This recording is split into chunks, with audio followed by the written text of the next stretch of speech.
북한이 오늘 갑자기 개성 남북 공동연락사무소에서 북측 인원을 철수시켰습니다. 무엇 때문일까요? 남북 관계가 다시 예전으로 돌아가게 되는 게 아닌가 우려됩니다. 첫 번째 이슈로 살펴보겠습니다. 오늘 오전에 북측 인원들이 철수했다고 알려지고 있고요.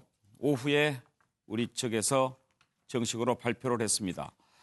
개성에 있는 남북공동연락사무소는 지난 4월 27일 판문점 선언 합의에 따라서 지난해 9월에 문을 열었습니다. 그리고는 매주 금요일에 정례적으로 소장회의를 열고 있는데요. 소장은 우리 쪽에서는 통일부 차관이, 그리고 북쪽에서는 조평통의 부위원장인가요? 전종수 조평통 부위원장이 연락사무소장을 겸직하면서 소장회의를 매주 금요일 날 열어왔습니다. 그런데 하노이 북미 정상회담이 결렬된 이후에 3주째 연락사무소에서 회의가 열리지 않았습니다. 물론 첫 번째 3월 1일 금요일은 3.1절이었고 또 8일은 분여절이라고 해서 북한에서 쉬는 날이기 때문에 그때는 안 열릴 수 있었지만 지난 15일에도 아무 연락 없이 오지 않았습니다. 그랬다가 오늘 결국 북측에서 우리 빠진다. 그러면서 철수를 했고요.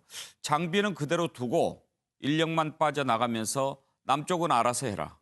상관하지 않겠다라고 밝혔습니다. 우리 쪽은 일단 오늘 유감을 표명하면서 조속히 복귀하기를 바란다고 얘기를 했는데 무엇 때문에 북쪽이 연락사무소를 이렇게 전격 인원을 뺐는지 한번 패널들과 함께 짚어보도록 하겠습니다. 먼저 오늘 천혜성 통일부 차관의 발표부터 들어보겠습니다. 북측은 오늘 오전 남북 공동연락사무소 연락대표 간 접촉을 통해서 북측 연락사무소는 상부의 지시에 따라 철수한다는 입장을 우리 측에 통보하고 공동연락사무소에서 철수하였습니다. 북측은 남측 사무소의 잔류는 상관하지 않겠다면서 실무적 문제는 차후에 통지하겠다고 언급하였습니다.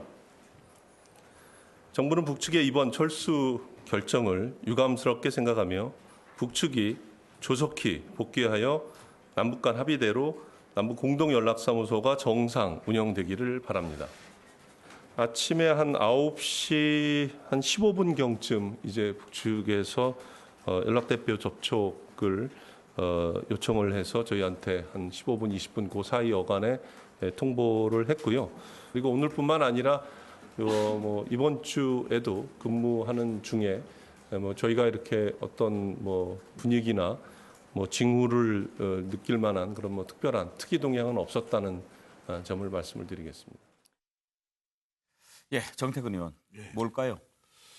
저는 좀 예견됐다고 봐야 될 것 같습니다. 얼마 전에 최선희 외무성 부상이 했던 얘기가 남측은 중재자가 아니다. 그래서 플레이어다고 얘기를 하면서 그 플레이어가 미국에 치우쳐져 있다. 이렇게 얘기를 했고 동시에 또 이제 우리 민족끼리라는 선전 매체에서는 왜 미국 눈치 보고 예를 들면 개성공단 문제라든지 경산 문제를 왜 합의대로 안 푸냐 이런 식으로 얘기를 하고 있는 거거든요.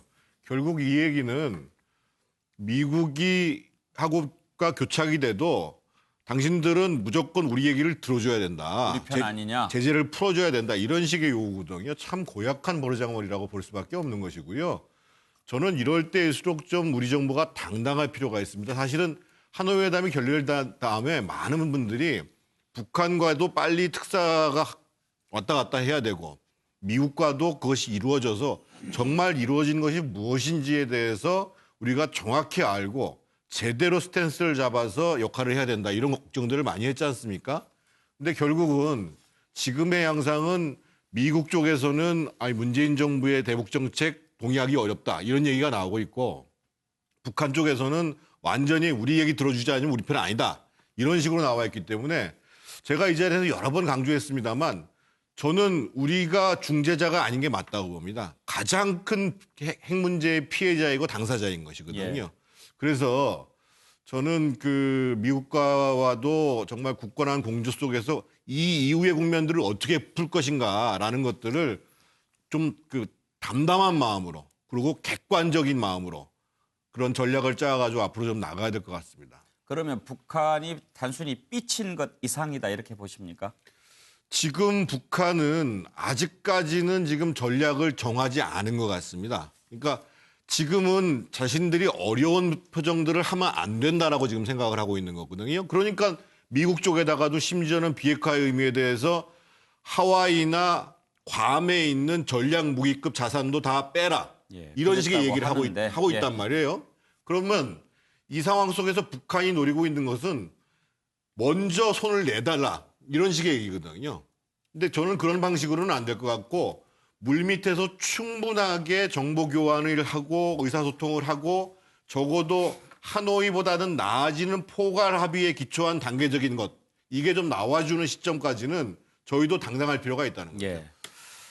차지원 교수께서는 의도를 어떻게 분석하십니까? 저는 일종의 뭐 충격요법이 아닐까 하는 생각입니다. 예. 그러니까 제2차 북미 정상회담이 노딜로 끝나고 난 뒤에 이 답답하게 흐르고 있는 이 기류를 뭔가를 한번 흔들어 보겠다는 생각인 것 같습니다. 물론 뭐 지금 남북 연락사무소에서 요원을 철수했기 때문에 우리한테 직접적인 충격이 오는 거지만 저는 그것보다는 미국에게 던지는 우회의 경고의 메시지가 예. 크지 않을까. 아마 북한의 입장에서는 우리의 인내가 지금 고갈되고 있다. 더 이상 우리를 그러니까 인내에 들게 하지 마라는 이야기를 하고 있는 것 같습니다.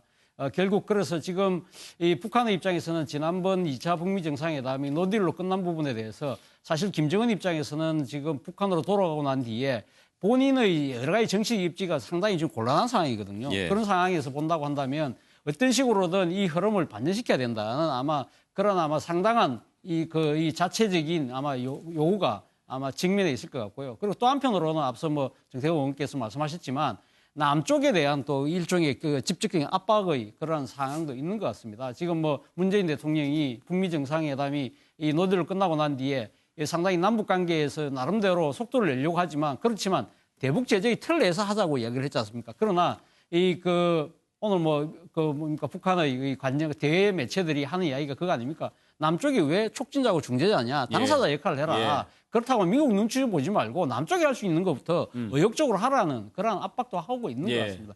그런데 문제는 이 충격요법이라는 것 자체가 결국 근본적인 해결은 되지 않지 않습니까? 그렇죠. 그렇다고 한다면 북한도 이런 대적요법으로는 이 상황이 개선되지 않는다는 생각을 차제에 할 필요도 있지 않나 하는 생각도 듭니다. 그런데 이번에 지금 철수하면서 남쪽이 잔류하는 것은 상관하지 않겠다. 그렇게 얘기하지 않았습니까? 그것은 뭘까요? 일단은 지금 판을 깨지는 않겠다는 그런 신호가 아닐까 하는 생각입니다. 일종의 예. 그러니까 지금 미국과 남쪽에다가 다 같이 이 나름대로 우리는 시간을 좀 주겠다. 그러니까 여러분들이 하는 걸 보고 나서 우리가 하겠다는 뜻인데요. 예. 저는 궁극적으로 지난번 그 김정은 국무위원장이 신년사에 했던 우리가 지금 그 북미 간의 관계 개선이 되지 않을 경우에 새로운 길을 가겠다고 했지 예. 않습니까? 그 새로운 길이라는 걸 주목할 필요가 있다. 예. 이번에 뭐 김창선이 오늘 뭐 지금 러시아를 갔다는 보도가 나왔는데요. 예. 아마 제 생각에는 북의 입장에서는 러시아와 중국이라는 지렛대를 통해서 이 대북 제재의 틀을 뭔가를 좀 완화해 보려는 생각을 아마 하고 있지 않나 하는 생각도 예. 듭니다. 박원석 의원 의견을 좀 들어볼 텐데요. 지금 하노이 회담 결렬 이후에 북한 움직임을 보면 일단 미사일 기지가 또 다시 재가동되는 그런 움직임이 포착됐죠. 그랬다가 또 주요 외국 대사들을 급거 불러들인다는 그런 소식이 전해졌어요. 이거 뭔가 하고 있는 판에 또 공동연락사무소 철수하고 뭘 준비하는 걸까요? 뭘까요? 우선은 유감스러운 결정이고요. 예. 근데 우리가 좀 눈여겨봐야 될 거는 북한의 대외 전략은 어휘 하나를 선택하거나 그 행간에도 일정한 메시지와 의미를 갖고 있다는 것을 과거 이제 전례로 보면 알 수 예. 있을 것 같은데요. 그런 차원에서 이번 조치도 좀 살펴봐야 될 것 같아요. 지금 이제 하노이 2차 정상회담이 성과 없이 끝난 지가 한 달쯤 됐는데 여러 가지로 후속 대책과 전략들을 북이 고심을 하고 있는 와중에 있고 앞서 말씀하셨던 뭐 동창리에서 다소는 좀 이상 징후가 보인다. 이런 관측들이 있었는데 실은 2017년 이전으로 즉 핵실험 미사일 발사 실험하던 단계로 돌아갈 수가 없어요. 그건 예. 북한으로서는 굉장한 위험을 초래할 예. 수 있기 때문에 그렇게는 갈 수 없고 그런 의미에서 봤을 때 이게 미국을 향해서 시그널을 보내야 되는데 일종의 저강도 실력 행사를 시작한 거라고. 이것도 저는 일종의 실력 행사다. 실력 행사긴 한데 예. 당장에 뭐 벼랑 끝 전술과 같은 이제 그런 시절로 돌아갈 수 없기 때문에 어떻게 보면은 위험성은 덜하면서 상징성은 큰 그런 실력 행사에 나선 게 아닌가 싶고요. 또 한편으로는 우리 정부를 향한 메시지도 있겠죠. 이게 이제 북미 관계에서 지나치게 중립적이거나 객관적이거나 혹은 중재자의 포지션에 대해서 일종의 이제 무언의 압박을 가한 건데 예. 사실은 우리 정부를 상대로 미국 눈치 보지 말고 자주적인 입장에 서라는 거는 북한의 오래된 예. 그런 입장이었습니다. 새삼스러운 거는 아니고요. 그리고 저는 개인적으로 당사자와 중재자와 촉진자의 포지션이 지금 현재 이 남북미 관계와 또 우리 정부가 처한 입장에서 그렇게 다른 포지션이 아니라고 생각을 합니다. 때문에 이제 중재자 촉진자의 역할은 계속돼야 된다는 생각이 들고 다만 이제 북한이 이런 일종의 이제 저강도 그 실력 행사를 이후에 또 어떤 그 수준에서 예. 또 어떤 이슈를 가지고 나올지 좀 면밀히 살펴봐야 될 것 같습니다. 윤기찬 대변인, 이게 이제 단순한 투정이 아니라면 문제가 좀 있다고 봐야 되지 않겠습니까?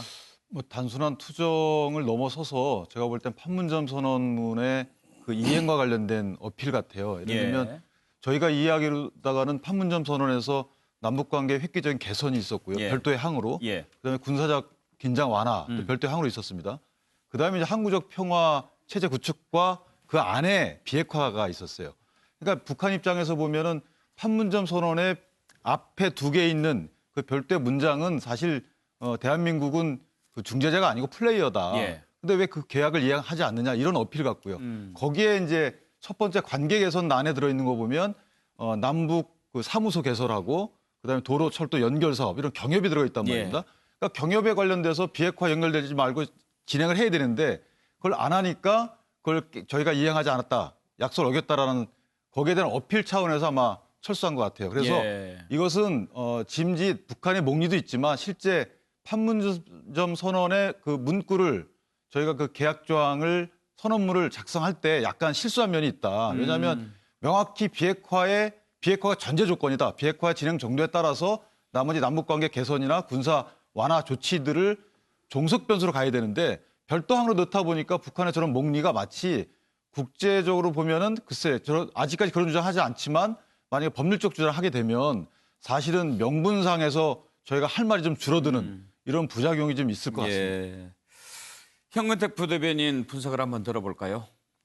지금 앞에 모든 분들이 말씀하셨는데요. 결국은 뭐 대남 압박욕이다. 그게 예. 가장 큰 것 같고요. 아마 미국 측에도 할 말이 하고 싶은 것이죠. 근데 미국 측의 어떤 조치를 취하기는 리스크가 있거든요. 앞에 말씀드렸듯이 뭐 핵실험을 할 수도 없는 거고, 그다음에 미사일을 발사할 수 없는 거고. 근데 어쨌든 미국은 지금 뭐 해안 경비대를 보내서 해상에서의 뭐 유류 이런 것도 감시한다 그러고 정찰기도 이렇게 얘기하면서 어쨌든 압박을 하고 있거든요. 그런 거에 대한 반응이라 보는데요. 물론 당연히 유감스러운 조치입니다. 당연히 뭐 조속히 재개된다고 보는데, 근데 좀 이런 면도 있는 것 같습니다. 원래 연락사무소라는 게 외교 관계로 가면 이제 대사관으로 넘어가기 전 단계거든요. 예. 이게 공동으로 하는 건 어찌 보면 이제 임시용인데 사실은 이제 우리가 가 있는 게 중요하고 사실 상대방 측에서는 뭐 자기 국가 내에 있는 거기 때문에 우리가 연락사무소를 공동으로 운영하는 경우는 많지는 않아요. 예. 네, 그렇게 본다 그러면 어쨌든 우리는 계속 유지해 나가야 되고 어쨌든 뭐 지금은 연락 공동으로 회의를 하면서 그 내부에서 했지만 가능한 이 회의라도 계속 참가를 시켜서 예. 실무자급이라도 회의를 이어나가야 된다라고 봅니다. 그래요. 개성공단처럼 방패가 아니고 일단 개성 땅에 연락사무소가 아직은 있으니까 판을 완전히 깬 것 같지는 않아 보이는데 혹시 더 나갈 가능성은 얼마나 있다고 보십니까? 제가 보기에는 우리가 개성공단하고 금강산도요. 사실은 우리 정부에서 먼저 뺐어요. 어찌 보면. 물론 이제 사고는 있었습니다만 특히 개성공단 같은 경우는 물론 이제 그 당시에 유엔 제재 국면이긴 했지만 그렇게 본다 그러면 먼저 북한이 아마 이걸 뭐 철수해라 이렇게 할 것 같지는 않습니다. 예. 자, 최경철 의원, 이제 우리 정부로서는 북미 회담 결렬된 이후에 우리 정부 또 문재인 대통령의 역할이 더 중요해졌다. 그런 상황 아니었습니까? 그리고 여러 가지로 북한이 이렇게 어려움에 처한 상황에서 그나마 풀어줄 역할은 우리가 할 수 있는 건데도 불구하고 그걸 알면서 이렇게 나가는 것, 그 이유가 뭘까요? 북한의 저희는 결국에는 미국이 나오라고 하는 것인데 예. 제가 뭐 형님 나오라고 썼는데 형님 나와라. 그렇죠. 우리 보고 지금 너희 형님 빨리 불러오라는 건데 아. 결국 미국이 제재를 풀어줄 수 있는 거죠. 저희가 제재를 풀어줄 수는 없기 때문에 결국 미국 나오라는 건데 미국을 나오라고 여태까지 우리하고 손을 잡았던 것인데 미국이 저렇게 돌변해 버리니까 북한이 상당히 기분이 상한 것이죠. 특히 수령이 움직인 행사였는데 하노이 정상회담에서 노딜을 하고 테이블을 박차고 나가버리니까 이 수령은 결국에는 백전백승하는 영도자인데 그 영도자가 백전백승하는데 1패를 안겨버리니까 수령의 입장에서는 굉장히 참기 어려운 것이고 예. 수령을 모시는 북한의 관료들도 굉장히 이 상황은 견디기 어려운 것이기 때문에 아직 수령은 아니죠. 뭐 거의 뭐 수령으로 받들죠. 예. 뭐 그러한 상황에서 북한은 이러한 선택을 할 수밖에 없는 것이고 그렇다고 해서 판이 완전히 닫힌 것은 아니죠. 결국엔 잔류가 됐고 저희 사무소는 잔류가 됐고 어쨌든 전쟁 중에도 대화는 하는 것이니까 저희도 대화의 끈을 놓지 않으면서 북한의 의도는 분명히 알아야 되겠다는 거죠. 북한은 어제 반기문 총장이 얘기를 했었죠. 북한은 절대로 핵을 포기하지 않는다. 외교에 대해서 가장 많이 한다는 반기문 전 유엔 사무총장의 분석만 봐도 북한은 핵을 통해서 힘을 추구하는 가장 현실주의적인 국가다. 이러한 측면을 저희가 분명히 인식을 하고 우리가 한미동맹을 통해서 북한의 핵을 어떻게 힘으로 누르려 수 있는 노력을 기울이고 어떠한 억지력을 우리가 가져야 하는가도 생각해야 되고 예. 한편으로는 대화도 동시적으로 추구하는 투트랙 전략으로 가야 된다. 이렇게 보면 되겠습니다. 예. 북한의 개성 남북공동연락사무소 철수 첫 번째 이슈로 다뤄봤습니다.